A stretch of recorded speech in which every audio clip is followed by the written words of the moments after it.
Hello friends, story education में आपका स्वागत है। और आज मैं लेके आया हूँ लेक्चर प्रवक्ता KVS NVS TGT PGT NET आदि के लिए हिस्ट्री से प्रीवियस ईयर का पेपर। तो चलिए शुरू करते हैं। तो देखिए दोस्तों, हम प्रीवियस ईयर का पेपर सॉल्व कर रहे हैं। तो यहाँ पे पहला क्वेश्चन है, यहाँ पर पद्मावत के रचयिता कौन है। तो पद्मावत के जो रचयिता हैं वो हैं जायसी। तो यहाँ पे थर्ड ऑप्शन दे दिया गया है, वो सही दिया गया है। ये काफ़ी इंपॉर्टेंट क्वेश्चन है और हर बार यहाँ पे एग्जाम में पूछा जाता है। तो देखिए, इसमें हम बात करें तो जायसी का जो वास्तविक नाम था ये मलिक मोहम्मद था। और इनका जो जन्म हुआ था ये अवध में स्थित जायस जो नामक ग्राम था 1493 में, और ये 1542 तक रहे हुआ था। और इसी कारण जायसी के नाम से प्रसिद्ध हुए थे। जायसी द्वारा पद्मावत, अखरावट और आखिरी कलाम नामक ग्रंथों की रचना हुई। तो ये काफ़ी इंपॉर्टेंट क्वेश्चन है, यहाँ से एग्जाम में पूछा जाता है कौन कौन से इनकी रचनाएं हैं प्रमुख। तो वो है पद्मावत, अखरावट। अखरावट भी कई बार पूछा जाता है। और इसके साथ साथ आपको आखिरी जो कलाम है ये भी बहुत ही फेमस इनकी ग्रंथ है, इनके बारे में आपको याद रखना है। अब आगे बढ़ते हैं नेक्स्ट क्वेश्चन की ओर। नेक्स्ट यहाँ पे तुजुक ए जहांगीरी किसने लिखी। तो तुजुक ए जहांगीरी जो लिखी थी ये लिखी थी जहांगीरी ने। तो यहाँ पे जो सेकंड ऑप्शन दिया गया है वो यहाँ पे सही दिया गया है। देखिए, जो तुजुक ए जहांगीरी है ये स्वयं जहांगीर के द्वारा आत्मकथा है। इसमें जहांगीर ने अपने सिंहासन पर बैठने के समय से लेकर के अपने शासन के 17वें वर्ष तक लिखी। और बाद में स्वास्थ्य खराब हो जाने के कारण उस वर्ष उसने लिखने का उत्तरदायित्व अपने बख्शी मुताबिद खां को सौंप दिया। तो ये भी इम्पोर्टेंट है कि ये पूछा जा सकता है एग्जाम में। तो किसको सौंपा था, तो वो था बख्शी मुताबिद खां, जिसने उसे जहांगीर के शासन में 19वें वर्ष तक पूरी किया। तो ये भी इंपॉर्टेंट क्वेश्चन है, काफ़ी इंपॉर्टेंट क्वेश्चन है। तो ये आपको यहाँ से पता होना चाहिए। अब आगे बढ़ते हैं हम नेक्स्ट क्वेश्चन की ओर। नेक्स्ट क्वेश्चन यहाँ पे बुलंद दरवाज़ा अकबर की किन पर विजय के उपलक्ष्य में बनाया गया था। तो यह यहाँ पे गुजरात के। तो यहाँ पे थर्ड ऑप्शन सही दिया गया है। देखिए दोस्तों, जो बुलंद दरवाज़ा है ये सिकरी जामा मस्जिद के दक्षिण द्वार में निर्मित भारत का सबसे ऊंचा प्रवेश द्वार है। और ये 42 फीट ऊंची चौकी जो सीढ़ियों से युक्त है पर बना 34 फीट ऊंचा यह दरवाज़ा ज़मीन से 76 फीट ऊंचा है। इसका निर्माण अकबर ने 1573 ईस्वी में अपनी गुजरात विजय की स्मृति में कराया था। तो ये इंपॉर्टेंट क्वेश्चन है कि कब कराया था। तो ये कराया था 1573 में।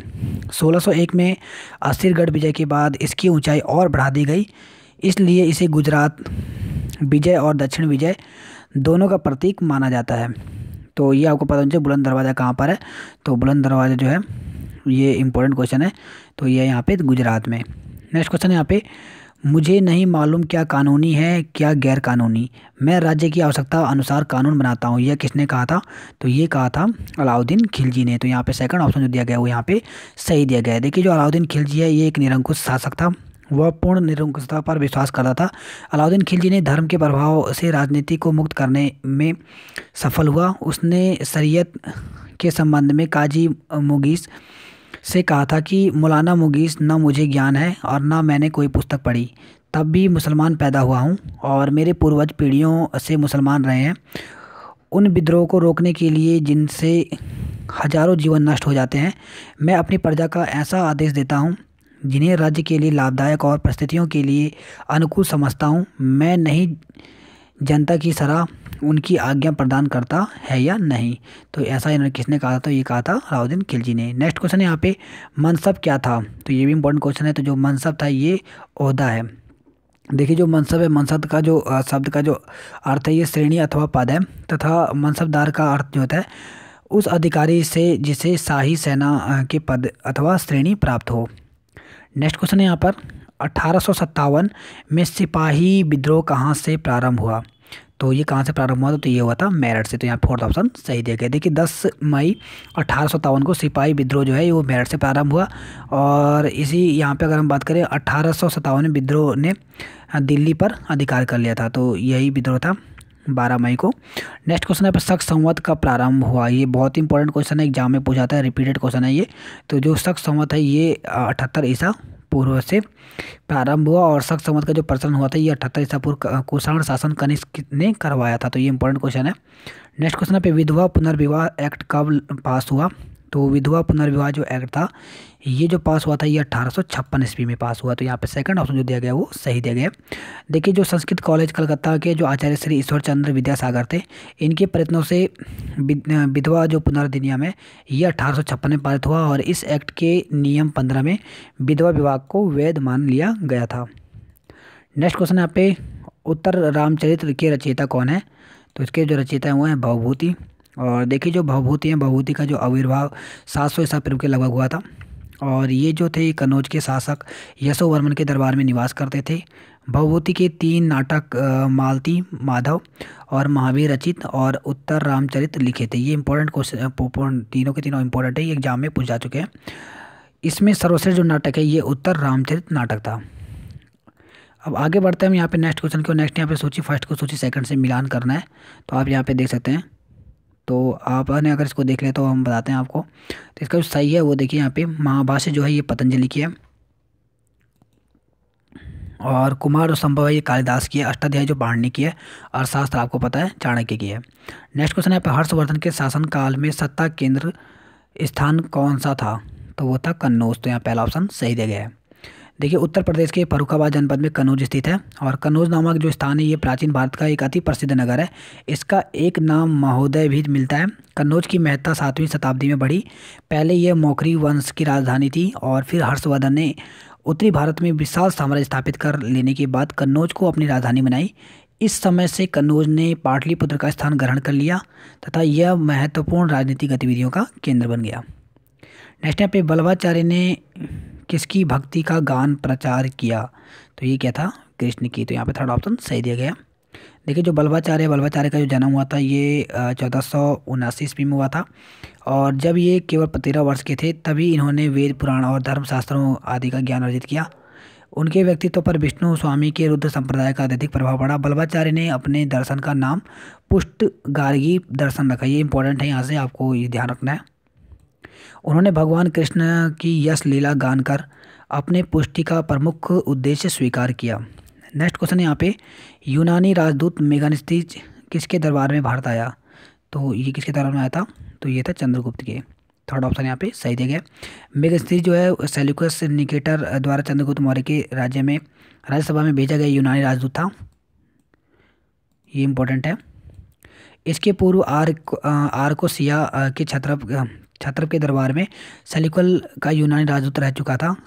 संभवतः वह ईसा पूर्व 304 से 299 ईस्वी के बीच किसी समय पाटलिपुत्र में उपस्थित हुआ था। भारत में रहकर इसने जो देखा सुना उससे इंडिका नामक अपनी पुस्तक में लिपिबद्ध किया। तो ये इंपॉर्टेंट है। मैग्नेसी जी कौन सी बुक है? तो वह है इंडिका। ये भी इंपॉर्टेंट क्वेश्चन है। नेक्स्ट क्वेश्चन यहाँ पे निम्नलिखित में से बौद्ध धर्म किसकी हिमायत करता है? तो ये करता है मध्य मार्ग की। थर्ड ऑप्शन यहाँ पे सही दिया गया है। भारत में सर्वप्रथम आने वाला यूरोपीय कौन था? तो ये काफ़ी इंपॉर्टेंट क्वेश्चन है सभी के सभी। तो वो था पुर्तगाली। देखिए जो भारत में आने वाले जो यूरोपीय यात्री थे वो पुर्तगाली थे। पुर्तगाली का निवास जो था वो वास्को डिगामा पहला यूरोपीय व्यक्ति था जिसने 1498 में आशा अंतरिप होते हुए भारत की कालीकट, ये इंपॉर्टेंट क्वेश्चन है, कालीकट पूछा जाता है। कालीकट समुद्र तट के किनारे उतरा। वह पुर्तगाल शासक के प्रतिनिधि के रूप में भारत आया। नेक्स्ट क्वेश्चन पे जयपुर शहर का संस्थापक कौन था? तो जयपुर शहर का जो संस्थापक था वो राजा सवाई जयसिंह था। देखिए 18वीं शताब्दी का जो श्रेष्ठ राजपूत शासक अजमेर का जो सवाई जयसिंह था और इसे सवाई का पदवी मुगल शासक फर्रुखसियार ने दी थी। जयसिंह एक विख्यात राजनेता, कानून निर्माता और सुधारक था, परंतु इसने अधिक वह विद्वान प्रेमी था। उसने 1722 ईस्वी में जयपुर शहर की स्थापना की। ये इंपॉर्टेंट क्वेश्चन है। जयपुर की शहर की स्थापना किसने की थी? तो जयसिंह ने। ठीक है। जयसिंह एक महान खगोल शास्त्री था। उसने दिल्ली, जयपुर, उज्जैन, वाराणसी और मथुरा आधुनिक उपकरणों से सुसज्जित वेधशालाएँ बनाई थी। तो ये भी काफ़ी इंपॉर्टेंट क्वेश्चन है कि जो वेधशालाएँ पूछाता है तो ये किसने सुसज्जित की थी? तो ये की थी जयसिंह ने। नेक्स्ट क्वेश्चन है पे चगताई तुर्क शासन भारत में किस नाम से जाना जाता था? तो ये जाना जाता मुगल के नाम से। थर्ड ऑप्शन सही दिया गया। मुगल शब्द लैटिन शब्द है, इससे मिलकर बना जिसका अर्थ होता है बहादुर। भारत में मुगल वंश का जो संस्थापक था ये बाबर था और वह पिता की ओर से चगताई तुर्क और माता की ओर से चंगोल वंश का था। ये इंपॉर्टेंट क्वेश्चन है। और उसने अपनी आत्मकथा बाबरनामा में स्वयं को अपनी माँ के वंश का मानने पर जोर दिया, इसलिए उसके द्वारा स्थापित जो वंश है ये मुगल वंश कहलाया। अब आगे बढ़ते हैं हम नेक्स्ट क्वेश्चन की ओर। नेक्स्ट क्वेश्चन है यहाँ पर, महाबलीपुरम के 7 रथों वाले मंदिर किसने बनवाए? तो ये बनवाए थे पल्लव ने। तो ये इंपॉर्टेंट क्वेश्चन है। देखिए जो मालव जो शैली की जो महत्वपूर्ण रचना रथ वाले जो एकात्मक जो मंदिर हैं इसे महाबलीपुरम में बनवाए गए। पल्लव वास्तुकारों ने विशाल प्राकृतिक चट्टानों को काटकर जिन एकात्मक पूजा गृहों की रचना की उन्हीं को रथ कहा गया और इनके निर्माण की परंपरा नरसिंह वर्मन के समय प्रारंभ हुई। प्रमुख रथ में द्रौपदी रथ, नकुल सहदेव रथ, अर्जुन रथ, भीम रथ, धर्मराज रथ और गणेश रथ, पिंडारी यानी ग्राम्य देवी रथ तथा वेलेकू रथ। द्रौपदी जो रथ है ये सबसे छोटा और जो धर्मराज जो रथ है वो सबसे बड़ा है और इन रथों को सप्त पगोड़ा कहा जाता है। तो ये इंपॉर्टेंट क्वेश्चन है, सप्त पगोड़ा आपको पता होना चाहिए। नेक्स्ट क्वेश्चन यहाँ पे, इब्न बतूता किसके शासनकाल में भारत आया? तो ये किसके शासनकाल में भारत आया? तो यह आया था मोहम्मद बिन तुगलक के। थर्ड ऑप्शन सही दिया गया है। देखिए जो इब्न बतूता ये अफ्रीका का निवासी था और यात्री के रूप में ये भारत आया था और 1333 ईस्वी में उसने भारत में प्रवेश किया। वह 14 वर्ष तक भारत में रहा।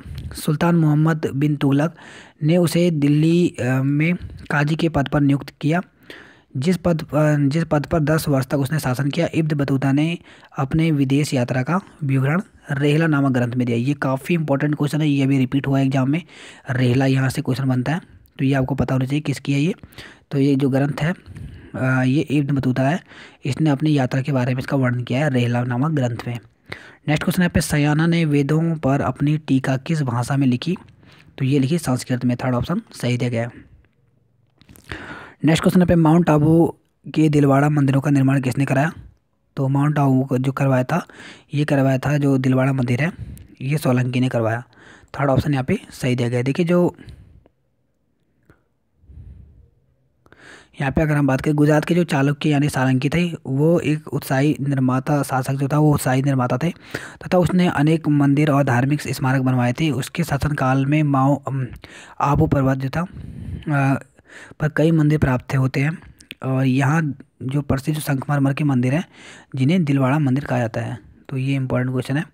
नेक्स्ट क्वेश्चन है, निम्नलिखित में से कौन सा स्थान बौद्ध धर्म से संबंधित नहीं है? तो यहाँ पे नहीं पूछा गया, तो वो है सोमनाथ।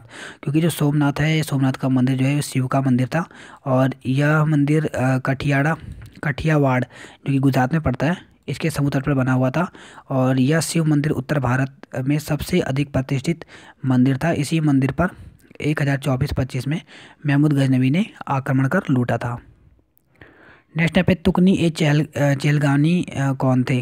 तो ये थे 40 तुर्क अमीरों का समूह। देखिए जो इल्तुतमिश ने तुर्कनी ए चहलगामी नामक सरदारों का एक गुट बनाया था जिसमें 40 सरदार थे। इंपॉर्टेंट क्वेश्चन है, एग्जाम में रिपीट हो चुका है।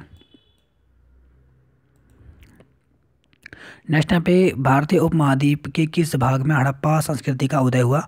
तो ये हुआ था उत्तरी पश्चिमी में। तो यहाँ पे थर्ड ऑप्शन सही दिया गया है।